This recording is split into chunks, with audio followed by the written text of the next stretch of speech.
Initial thoughts heading into this fight against Jordan Espinosa? I got a question for you guys first. How the hell am I supposed to follow that?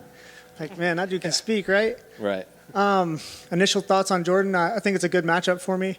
One that we've been looking for. He was training with my coach that I'm with now for a while, and he left and went back to where he's at. So I know the game plan to beat him. I know guys that have trained with him. I couldn't pick a better fight.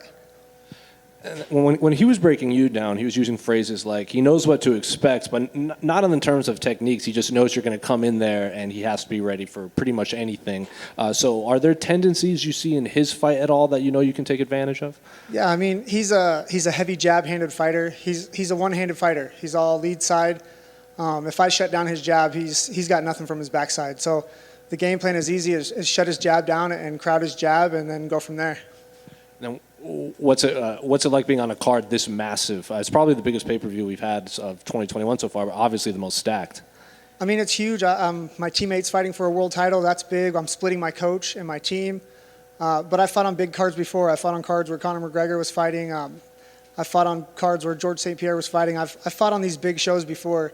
I'm usually the first or second fight, but even in those fights, when I was the Facebook prelim fight, I got fight of the night. 2 times I was the first fight of the night on Fight Pass. I got fight of the night. So I love it. I love the pressure, and the more people have their eyes on the fights, like the better for me. I do better on high pressure situations, so I feel like I'll shine and rise to the occasion. And then looking at the rest of the division, we spoke to Joseph Benavidez earlier, and he said he can't remember a time when there have been more eyes on the 125-pound division, given the draw that happened in December and how stacked the top of the division is. So are you in agreement with that? 100%. The flyweight division is really breaking out. There was a time where it was kind of dying, and then TJ Dillashaw came down, and we thought that maybe it was going to be shut down, but it's huge. Brandon Moreno fight was one of the best fights I've ever seen. They're starting to get some acknowledgement, not just for being little guys. In America, it always seems like bigger is better. They want to see heavyweights go at it. And real fight fans, I think they want to see excitement and action, and you get that with the flyweights.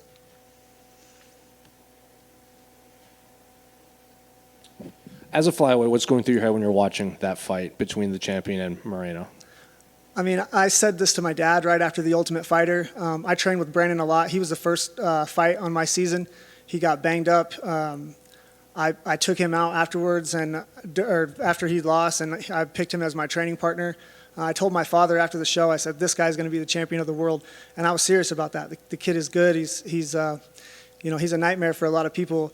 But at the same time, I fought Davison Figueiredo. I know he caught me in a guillotine, but before that, I felt like he didn't feel like he was that special to me, honestly. I felt his strength. I felt his power. So the division is, it's really still wide open as far as I can see. We've been asking everyone this on this card because it's such a big main event. How do you see Israel versus Jan playing out? Man, Israel, he's a tough puzzle to crack. I don't see anybody beating him anytime soon. Love to watch the guy fight, but man, he just seems unstoppable right now. Thanks, man. Tim, back here. I know you've worked closely with Megan Anderson in the past, so just curious what your thoughts are on the matchup she has coming up. I mean, obviously, Amanda's a tough fight, but when you're at the top of the game for so long and you've been at the top, there's nowhere really to go except for down. And as a guy who's had a kid, it doesn't make things easier as far as training goes. It takes time away from your training. It takes time away from sleep. It takes time away from recovery. It takes time away from every aspect of your life. So if ever there was a time for somebody to beat her, I think now's the time. And Megan might just be the one. She's a handful, man. I'm telling you, I've sparred with her. I watched her fight her very first fight in Kansas City at Invicta. Her coaches, this was before James Krause, her coaches weren't saying anything to her. I was screaming shit from the stands, like trying to help coach her, and then she came to our gym.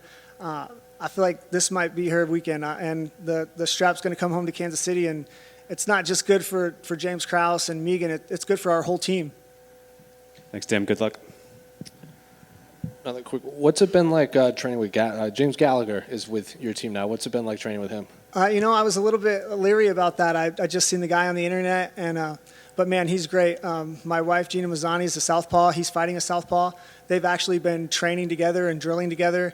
And man, he is so good, and I didn't realize how good he was. The first time I went with him, I mean, he subbed me up quick and multiple times, snatching my neck, and I'm usually pretty good at, staying out of those kind of submissions, but he shares everything that he has. He's a great teammate, and man, we've been really lucky to have him. Me personally, I've learned a lot from him. I know my wife has as well, and really, I think the whole team.